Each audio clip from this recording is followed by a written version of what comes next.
शिक्षकों की कमी क्या दूर होगी? नमस्कार, स्वागत है आप सभी का साधना न्यूज की खास पेशकश में। मैं हूं आपके साथ सोनम श्रीवास्तव। छत्तीसगढ़ में शिक्षकों की कमी है, ये बात किसी से छुपी नहीं है। इसी मामले पर आज रमन कैबिनेट में भी खूब चर्चा हुई। सभी मंत्रियों ने इस बात को लेकर शिक्षा मंत्री को घेरा कि प्रदेश में शिक्षक रिटायर हो रहे हैं, पर उनकी जगह नए शिक्षकों की भर्ती नहीं हो रही है। इसी पर पेश है हमारी खास रिपोर्ट। सोर्सिंग के जरिए होगी शिक्षकों की बहाली। बस्तर सरगुजा में विद्या मितान की बहाली, कैबिनेट की मंजूरी। साइंस, इंग्लिश और कॉमर्स के लिए होगी बहाली। स्वराज के दौरान सीएम को मिली शिक्षकों की कमी की शिकायत। पिछली बार जमकर हुआ था विरोध। जोगी कांग्रेस और कांग्रेस ने खूब किया था हंगामा। स्कूल शिक्षा विभाग में शिक्षकों की कमी को लेकर रमन कैबिनेट की बैठक में गर्मा गर्म बहस हुई। लगभग सभी मंत्रियों ने एक सुर में इस बात को लेकर शिक्षा मंत्री को घेरा कि प्रदेश से विषयवार शिक्षक लगातार रिटायर हो रहे हैं, पर उनकी जगह भर्ती नहीं हो रही है। हालात ये है कि शिक्षा विभाग के स्थायी शिक्षक 22% ही बचे हैं और ऐसे में प्रधान पाठक और प्राचार्य जैसे पदों पर भी नियुक्ति नहीं हो पा रही। मंत्रियों ने लेक्चरार के पद फिर से बनाने की मांग की है। बता दें कि प्रदेश में लेक्चरार के स्थायी पदों को स्कूल शिक्षा विभाग ने खत्म करने का फैसला लिया था और इसके चलते विषयवार शिक्षकों के करीब 3000 पद खाली हैं, जिनमें अकेले रायपुर शहर में ही 600 से ज्यादा पद खाली हैं। दरअसल मंत्रिमंडल की बैठक में रायपुर, दुर्ग, बिलासपुर संभाग के सभी ट्राइबल ब्लॉकों में आउटसोर्सिंग के जरिए विषय शिक्षकों की नियुक्ति का मामला सामने आया था। मंत्रियों ने कहा कि सिर्फ बस्तर और सरगुजा ही क्यों, बाकी इलाकों में भी विषय शिक्षकों की नियुक्ति की जाए। बैठक में तय किया गया कि शिक्षा विभाग इस मुद्दे को लेकर प्रेजेंटेशन तैयार करेगा। शिक्षकों की कमी से जूझ रहे प्रदेश में अब विद्या मितान की बहाली होगी। राज्य कैबिनेट ने इसके लिए मंजूरी दे दी है। आउटसोर्सिंग के जरिए बस्तर और सरगुजा इलाकों में विद्या मितान की बहाली की जाएगी।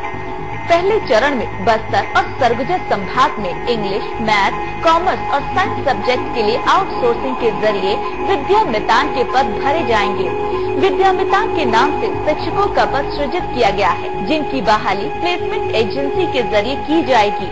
आपको बता दें कि मुख्यमंत्री को लोक सुराज अभियान में शिक्षकों की कमी की बड़ी शिकायत मिली थी।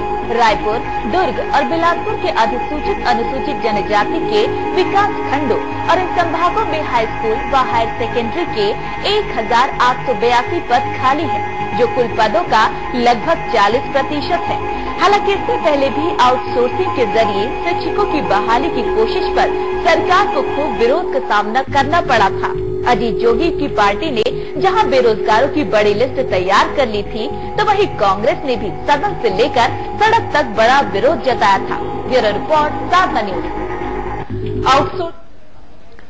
तो आपको बता दें कि स्कूल शिक्षा विभाग में शिक्षकों की कमी को लेकर आज रमन कैबिनेट की बैठक में काफी बहस भी हुई है। लगभग सभी मंत्रियों ने एक सुर में इस बात को लेकर शिक्षा मंत्री को घेरा कि प्रदेश में शिक्षक लगातार रिटायर हो रहे हैं और उनकी भर्ती क्यों नहीं की जा रही है।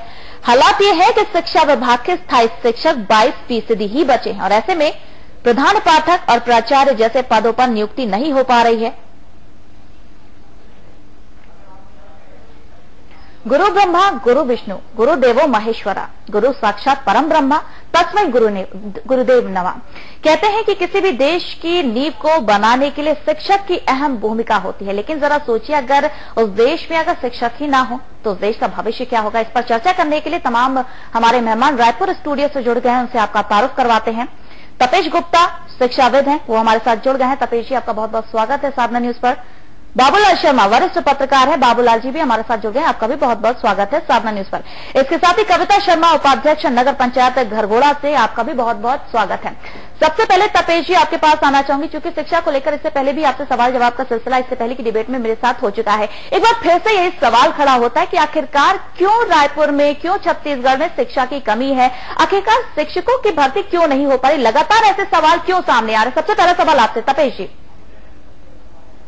स्थिति ये है कि जिस स्तर पे हमको बीएड पढ़ा के बच्चों को डीएड पढ़ा के उनको रोजगार मिलने की ओर ले जाना है और रोजगार मिलने के बाद शिक्षक अपने पसंदीदा जगह पर कार्य करना चाहते हैं और उससे ये प्रभावित हो रहा है। हर छात्र चाहता है, हर शिक्षक चाहता है कि उसको घर के पास के स्कूल में, और वह इस चक्कर में अपनी नौकरी छोड़ता है, बार बार जॉब बदलता है, और उससे ये सब चीजें प्रभावित हो रही। चलिए हमारे साथ हमारे शिक्षक जी बताएं, अपनी बात पूरी करें सतीश जी।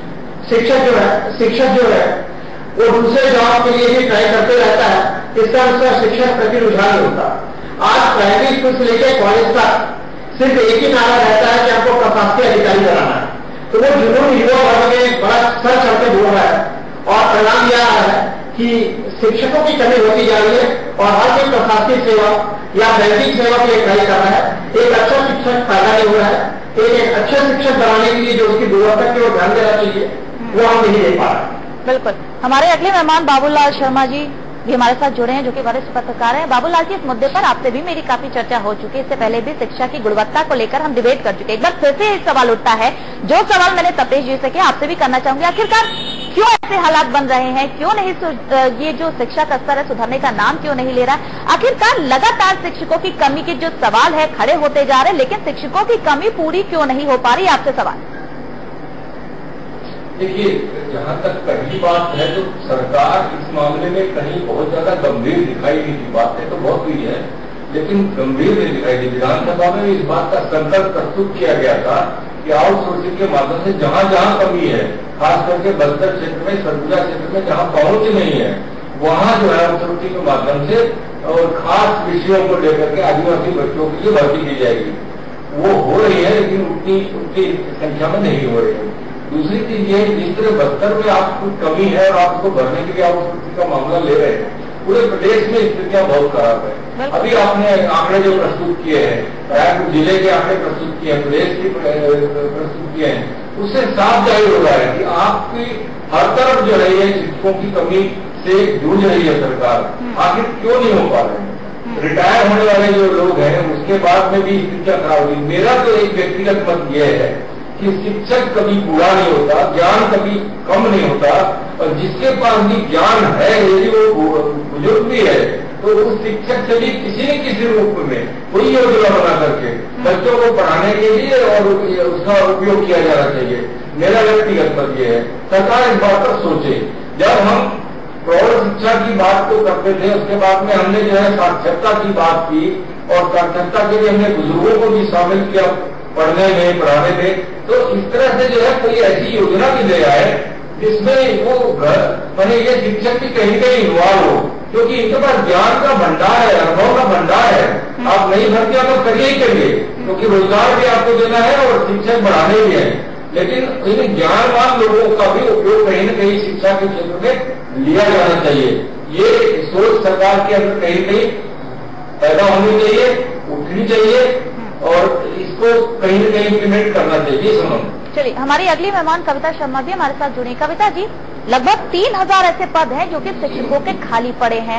इस पर अक्सर सवाल होते रहे हैं, आपकी इस पर क्या कुछ प्रतिक्रिया है? देखिए, सबसे पहले तो मैं ये कहना चाहूंगी कि शिक्षा जो है वो सिर्फ शिक्षा नहीं रहती जब तक उसमें गुणवत्ता न जुड़ जाए। शिक्षा ऐसी हो जिसमें गुणवत्ता की जगह हो, और गुणवत्ता युक्त शिक्षा तभी मिल सकती है जब शिक्षक अच्छे भर्ती होंगे। शिक्षकों की भर्ती के साथ साथ हम जब देखते हैं कि देश में तरक्की हो रही है, तो उसमें सबसे ज्यादा हाथ हम देखते हैं कि युवा का होता है। उस युवा को हम तैयार कैसे कर रहे हैं, इस पर हमारा ध्यान नहीं जाता। उस युवा को हम तैयार करते हैं उसकी नींव से। जब पहली से लेकर 5वीं तक की जब शिक्षा की बात आती है, तो हमारी आंखें उस जगह पर नहीं टिक पाती। मेन जो कमी हो रही है वो उसी जगह हो रही है। ठीक है। उपाध्यक्ष होने के नाते मैं अपना काम करती रहती हूँ और स्कूलों में जाती हूँ। एक छोटी सी जगह भगोड़ा की बात आपको बता रही हूँ। बच्चे बिल्कुल भी स्कूल आने के लिए प्रेरित नहीं थे। मेरी एक संस्था है छोटी सी पहल, 100 लेडीज है उसमें, और वो लोग लगातार जाकर उस जगह पर काम करते हैं। हमने क्या किया, एक छोटा सा काम किया, ये किया कि उन बच्चों का जन्म दिवस मनाना शुरू किया, महावार। और बच्चों में ये संदेश दिया कि अगर आप अच्छे से पढ़ेंगे और आप रेगुलर स्कूल आएंगे तो आपका माहवार जन्म दिवस मनाया जाएगा। ये हमारी छोटी सी पहल उन बच्चों को खींचकर स्कूल तक ले आई, और उस जगह का अटेंडेंस काफी बढ़ गया। तो मैम, जरूरी नहीं कि हम बहुत बड़े प्रयास करें, छोटे छोटे रूप में प्रयास करें, और उस जगह के जो नियमित लोग हैं, जो लोग ईमानदार हैं, उनको जोड़े। मैं सरकार से यही दरख्वास्त करूंगी कि ईमानदार लोगों को जोड़े। जी, बड़ी अच्छी बात कही कविता जी आपने। बहरहाल बाबूलाल शर्मा जी आपके पास आना चाहेंगे। आपने थोड़ी देर पहले जिक्र किया कि किसी तरह की योजना सरकार को लानी चाहिए। कैसी ऐसी योजना होनी चाहिए कि शिक्षा की जो गुणवत्ता छत्तीसगढ़ में है, रायपुर में है, उसे कहीं न कहीं सुधारा जा सके? कैसी योजना का जिक्र करना चाहते हैं आप? देखिए, मैंने कहा ना कि जब राष्ट्रीय राजनीति के अंदर की बात जब हम करते हैं तो बुजुर्गों का सम्मान होता है, बुजुर्गों से सलाह ली जाती है। तो ये शिक्षा का क्षेत्र, ये सेवाभावी क्षेत्र है। और मैं यहाँ तक समझता हूँ कि डॉक्टर और शिक्षक दो पद तो मैं अच्छी तरह कह सकता हूँ कि इनके पास ज्ञान का भंडार होता है। मेडिकल साइंस के लिए डॉक्टरों को पूरी जानकारी रहती है। अंतिम वर्ष तक 100 वर्ष की उम्र तक भी काम कर सकते हैं, लोगों की जीवन बचा सकते हैं। उसी तरह शिक्षा के क्षेत्र में शिक्षक जो है वो ज्ञानवान होता है, उसको अनुभव होता है, वो आपको सलाह दे सकता है, वो आपके साथ काम कर सकता है। इन नए लड़कों को वो काफी ट्रेन कर सकता है। इस तरह की योजना कोई हो तो उसको कम से कम अपने अनुभव को बांट करके ये जो नए लड़के आप भर्ती कर रहे हैं इनको रास्ता बताए कि किस तरह से शिक्षा दी जानी चाहिए, आपके छात्रों के प्रति आपकी भावनाएं क्या होनी चाहिए, आपको शिक्षा के प्रति कितना गंभीर होना चाहिए, शिक्षा का अर्थ क्या है। आप कई ऐसे बच्चे भी भर्ती किए गए हैं जिनको शिक्षा के अर्थ का ज्ञान भी कोई ढंग में नहीं है और जिस विषय को पढ़ाने को उनको रखा गया उस विषय का ठीक से ज्ञान नहीं है। ऐसी परिस्थितियां में मैं ये सारे परिदेश में नहीं कह रहा हूँ, लेकिन कुछ प्रतिशत ऐसे भी भर्ती हो रही है जिनको ज्ञान की भी कमी है, वो कुछ का कुछ उनको समझा सिखा रहे हैं। तो उन लोगों पे जो है ऑब्जेक्शन होगा। ये ज्ञानवान लोग बताएंगे कि ये जो आप पढ़ा रहे हैं ये गलत है, ये जानकारी आपकी गलत है। इस तरह कोई योजना जो सरकार, मैं योजनाकार तो नहीं हूँ, लेकिन मैं तो सिर्फ सुझाव एक दे रहा हूँ कि सरकार के जो बैठे हुए लोग हैं, जो योजनाकार हैं, बड़ी बड़ी योजनाएं बनाते हैं, वो इस दृष्टिकोण से कोई योजना लाए सामने।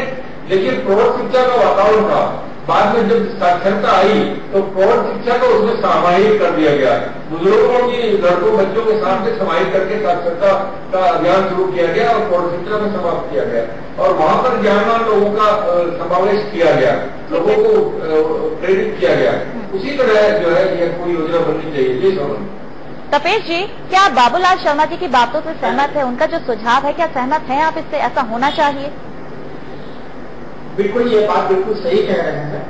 ज्ञान के विकास और विस्तार की सीमा अनंत है और जितने प्रौढ़ लोग हैं उनकी पौराणिक तरीके की जो शिक्षा दीक्षा हुई है वो आज के बच्चों में एक नया संस्कार दे सकती है। दूसरी महत्वपूर्ण बात भी मैं कहना चाहता हूँ, आजकल का जमाना ऐसा है जो दिखता है वो दिखता है। आज अच्छा पढ़ा हुआ लड़का 10,000 कम वेतन मान के प्राइवेट कॉलेज और स्कूल में जाकर पढ़ाना चाहता है, वो सरकारी स्कूल में पढ़ाना नहीं चाहता। सरकारी स्कूल की बिल्डिंग, वहां के अनुशासन, वहां के पाठ्यक्रम और वहां के शिक्षक को मिलने वाला सम्मान, उसको यदि पशु की गिनती में लगा देंगे तो वह उसे सम्मानित नहीं होगा। वो 10,000 कम लेकर प्राइवेट स्कूल में पढ़ाना चाहता है क्योंकि प्राइवेट स्कूल की अपनी एक चकाचौंध है, एक अपनी उसकी गुडविल है, उस गुडविल को क्षति पहुंच रही है। इस कारण वह जो शासकीय महाविद्यालय है उसमें आने के बजाय वो किसी छोटे कार्यालय में, पंचायत विभाग के कार्यालय में बाबू का काम करना ज्यादा पसंद करता है। तो सबसे पहले हमको जो शासकीय विद्यालय हैं उनकी प्रतिष्ठा स्थापित करनी होगी, उसके बिल्डिंग परिसर को अच्छे करने होंगे, तब हम इस चीज को बढ़ाएंगे। अन्यथा लोगों का आकर्षण नहीं होगा। वो खंभा छूने वाले लोग आएंगे 10:30 बजे का टाइम देके, घड़ी देके आएंगे, बस के टाइम से और ट्रेन के टाइम से स्कूल और कॉलेज संचालित होंगे। इसलिए जरूरी है कि स्थानीय स्तर पर व्यवस्था सुदृढ़ करें, तब शिक्षा का विस्तार स्वतः होगा। इसको आप और हम बल देकर नहीं दे सकते। शिक्षा एक ऐसी चीज है जो माता पिता और समाज के प्रेरणा से संचालित होता है।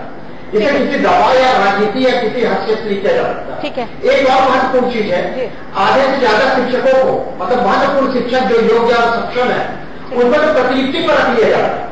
तो प्रतिनियुक्ति पर वो कार्य में जाते हैं कि स्कूल के शैक्षणिक कार्य इससे प्रभावित हो रहा है, तो ऐसे प्रतिनियुक्ति पर गैर शिक्षकों की प्रतिनियुक्ति समाप्त कर शैक्षणिक कार्य मिलाए तो उनका शैक्षणिक अनुपात बढ़ेगा और प्रशासकीय दायित्व के लिए अन्य को नियुक्त किया जा सकता है। चलिए, अब बाबूलाल शर्मा जी आपके पास आना चाहूंगी। आज जो भी फैसले सीएम कैबिनेट में लिए गए हैं उसमें कहा गया है कि जो भी अंग्रेजी है, गणित है, कॉमर्स है, साइंस जैसे जो विषय हैं उनके लिए आउटसोर्सिंग के जरिए इसे पूरा किया जाएगा। इसे कहां तक सही मानते हैं आप और क्या कुछ इस पर आपकी प्रतिक्रिया है बाबूलाल जी? देखिए, ये कैबिनेट में आज पारित हुआ है, इससे सहमति बनी है, लेकिन इस बात का संकल्प जो है विधानसभा में आ चुका है। इस सरकार ने जो है इस बात को स्पष्ट किया था कि हम जो है खास करके बस्तर की कहा था उन्होंने, लेकिन अब इन्होंने एक सहमति जो बनाई है, जहाँ जहाँ भी कमियां होंगी शिक्षकों की, वहाँ आउटसोर्सिंग के माध्यम से भरा जाएगा। आउटसोर्सिंग का यहाँ विरोध बहुत हुआ था। आउटसोर्सिंग का अर्थ ये भी कहा गया था कि बाहर के स्टेट से लोगों को लाया जाएगा और यहाँ भरा जाएगा। उसका बहुत विरोध हुआ था, क्योंकि यही बहुत रोजगार है, रोजगार की जरूरत लोगों को, बेरोजगार बहुत है।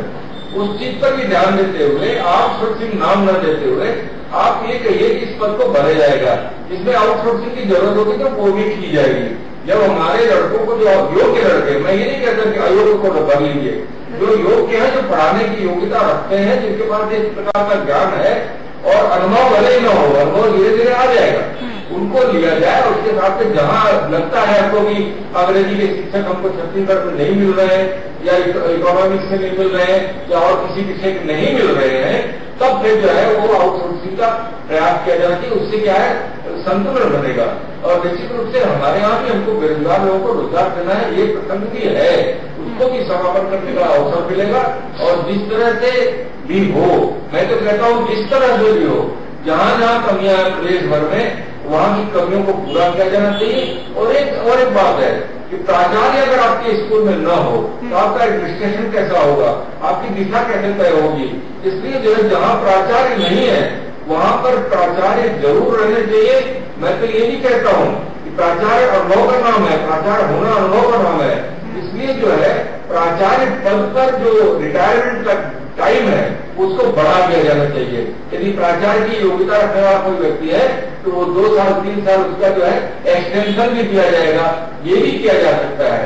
और शिक्षा को और चिकित्सा को इस चीज की जरूरत है कि जो पुराने लोग हैं उनको और भी समय मिले। हालांकि शिक्षा के चिकित्सा के क्षेत्र में है, चिकित्सा के क्षेत्र में ज्यादा उम्र तक काम कर सकता है आदमी, लेकिन यही चीज शिक्षा के क्षेत्र में भी हो तो बेहतर होगा, क्योंकि ज्ञान वाले लोगों की वहाँ जरूरत है। जी सुन, इसी पर तो रूपरेखा बनाने की जरूरत है। बहरहाल कविता जी, आपके पास लौटना चाहूंगी। आउटसोर्सिंग का जो जिक्र किया गया है, इस पर आप क्या कहते हैं कि आपको लगता है आउटसोर्सिंग के जरिए जो पद भरे जाने, उसे आप कितना सही मानती हैं? देखिए, इससे पहले मैं एक बात ये कहना चाहूंगी कि शिक्षा का मुख्य उद्देश्य शिक्षा नहीं रह पाया। शिक्षा का मुख्य उद्देश्य कहीं ना कहीं डिवाइड हो गया है। डिवाइड इसलिए हो गया कि उनके पास इतने काम होते हैं आजकल कि वो मेन शिक्षा पे ध्यान नहीं केंद्रित कर पाते। मैंने ये चीज देखी है और मैं मुख्य जगह पर जाकर देखी हूँ, इसलिए मैं ये बात टीवी के माध्यम से कह रही हूँ। आउटसोर्सिंग की बात जहाँ तक है, जैसे कि शर्मा जी वरिष्ठ पत्रकार ने कहा, वो बिल्कुल सही कहा उन्होंने कि अगर हमारे जो भर्ती हो रही है वो सही लोगों की हो रही है तो उसमें कोई दिक्कत नहीं है। अगर हम बाहर से टीचर लाते हैं, अगर हमारे यहाँ पर नहीं है वो, तो उसमें कोई बुरी बात नहीं है। लेकिन सबसे पहले हमारे लोगों को, हमारे छत्तीसगढ़ की जनता को उस जगह पर फर्स्ट प्रेफरेंस देनी चाहिए सरकार को। चलिए तपेश जी, अब आपके पास लौटना चाहूंगी। तपेश जी, आप इस पर प्रतिक्रिया दे दीजिए कि आप कुछ आउटसोर्सिंग को आपको कितना सही मानते हैं? क्या आउटसोर्सिंग के जरिए भर्ती करना सही है? क्योंकि पहले से ही बेरोजगारी छत्तीसगढ़ में है, कहीं ना कहीं यहाँ के लोगों को पहले प्राथमिकता देनी चाहिए, जैसा कि बाबूलाल शर्मा जी और कविता जी ने पहले ही कह दिया है। कहीं ना कहीं यहाँ पे प्राथमिकता देने की जरूरत है, क्योंकि बेरोजगारी अपने चरम पर है। कहीं ना कहीं राज्य के लोगों को पहले रोजगार भी एक तरफ से होगा और दूसरा ये भी होगा कि कहीं ना कहीं आउटसोर्सिंग वाला जो मामला कहीं ना कहीं वो पीछे भी नजर आएगा। इस पर क्या कुछ आप प्रतिक्रिया देना चाहते हैं? मेरा तो ये कहना है, नियुक्ति होती है, शिक्षकों की कमी की पूर्ति किसी भी माध्यम से करें। अब बात उठती है स्थानीय स्तर से और बाहर स्तर पर जाने की, कि ये राजनीतिकरण है और इसका कोई मतलब नहीं है। एक राष्ट्र, एक भाषा, एक देश, इस संकल्पना से काम होना चाहिए। और मैं कहता हूं ये जो आउटसोर्सिंग शब्द का प्रयोग किया गया है, इसके बदले मैं कहूंगा एम्प्लॉयमेंट ऑफ द टीचर, पर यही शब्द होना चाहिए। वो थोड़ा भाषा का प्रयोग में अंतर आ गया। काबिलियत अगर आपके राज्य में है, अगर काबिलियत राज्य में है तो बाहर से लाने की क्या जरूरत है? नहीं, काबिलियत भाई ऐसे कौन बोले कि काबिलियत नहीं है?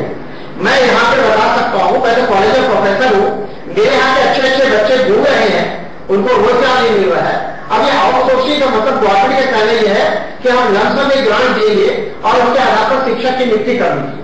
वैसे शासकीय स्तर पर अगर शिक्षक की नियुक्ति करते हैं तो उसकी बहुत लंबी जटिल प्रक्रिया होती है। इसका आउटसोर्सिंग शब्द का शायद प्रयोग किया गया है। आउटसोर्सिंग का मतलब ये नहीं है कि राज्य के बाहर से लाना। आउटसोर्सिंग का मतलब ये है कि हमारे पास जो नियुक्ति के विकल्प हैं उससे हटकर हम दूसरे विकल्प इलाज करके उसकी नियुक्ति करेंगे। मेरे ख्याल से इनकी मंशा यही है क्योंकि स्थायी शिक्षक विकसित करने की प्रक्रिया बहुत लंबी और जटिल होगी। आवेदन पत्र लाखों में आएंगे, उनको छांटना, उनका एग्जामिनेशन लेना, इस कारण इन्होंने वैकल्पिक रूप से आउटसोर्सिंग शब्द का प्रयोग कर लिया। मैं मानता हूं कि इसे नियुक्ति का ही मामला है और इसे राज्य के बाहर का नहीं होगा। चलिए बाबूलाल शर्मा जी, जी पूरी करें। तृतीय श्रेणी के पद पे भर्ती के लिए, तृतीय श्रेणी के पद पे भर्ती के लिए सीधा नियम है कि राज्य का मूल निवासी होना आवश्यक है। इसका यहाँ पे मैं नहीं सोचता कि राज्य सरकार आउटसोर्सिंग में राज्य के बाहर के लोगों को नियुक्त करेगी। Thank you. चलिए बाबूलाल शर्मा जी, याद होगा आपको कि पीसीसी चीफ भूपेश बघेल ने भी आउटसोर्सिंग पर सवाल खड़े किए थे, सरकार की मंशा पर ही सवालिया निशान लगाए थे।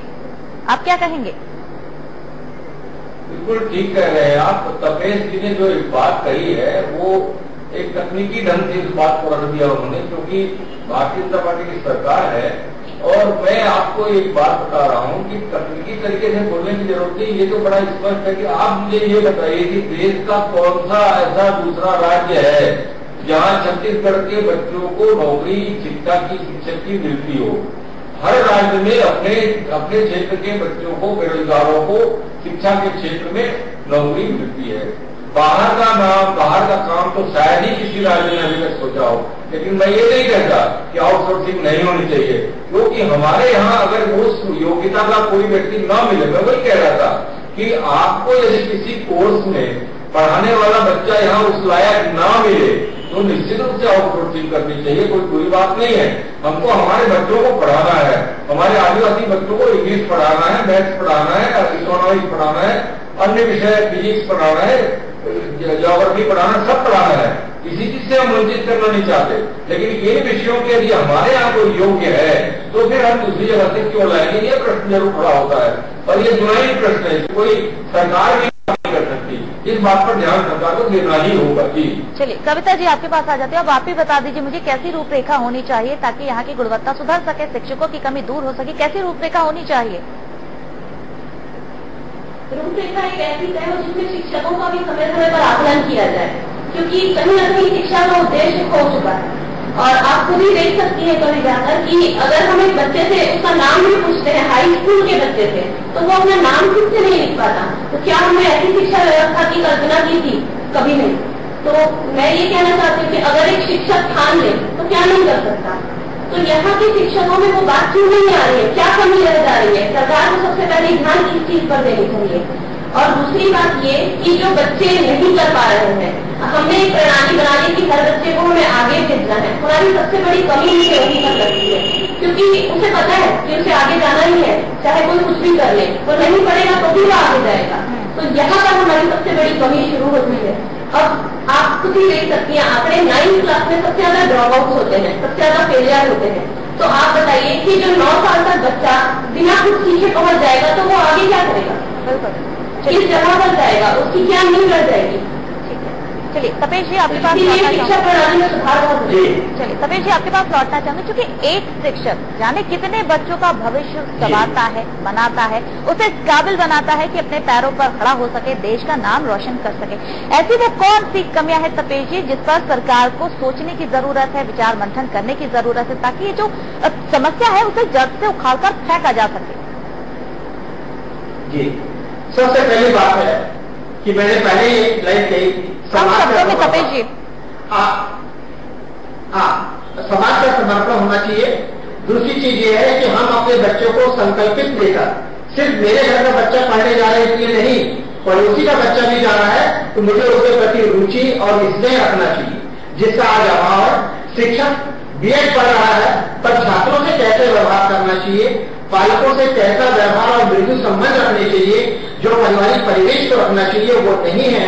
यही कारण है कि परस्पर शिक्षक, अभिभावक और छात्रों के बीच जो स्नेह होना चाहिए वो नहीं होने के कारण हो रहा है। और दूसरी चीज ये है कि आजकल प्रशासनिक शब्दकोश और समय की कमी है, जो जटिलता उत्पन्न हो रही है। तपेश जी समय की कमी है, माफ कीजिएगा। बाबूलाल शर्मा जी, कविता जी, आप दोनों के पास नहीं आ पाऊंगी। आप तीनों का बहुत बहुत धन्यवाद करना चाहूंगी इस खास चर्चा में शामिल होने के लिए। तो आपको बता दें कि आज सीएम रमन कैबिनेट में इस मुद्दे पर काफी बातचीत हुई, काफी चर्चा हुई। एक स्वर में तमाम मंत्रियों ने यही कहा है कि अगर शिक्षा की जो गुणवत्ता से जल्द कब सुधारा जाएगा। बहरहाल इस मामले पर इस बात पर मुहर जरूर लग गई है कि आउटसोर्सिंग के जरिए इस कमी को, इस समस्या को जड़ से उखाड़कर फेंका जाएगा। सवाल इस बात का है, अगर शिक्षक की कमी होगी तो उस देश का भविष्य कैसा होगा। तो जल्द से जल्द इस समस्या को निराकरण करने की जरूरत है। फिलहाल मेरे साथ साधना न्यूज की खास पेशकश में इतना ही। बाकी की बड़ी खबरों के लिए देखते रहिए साधना न्यूज। नमस्कार।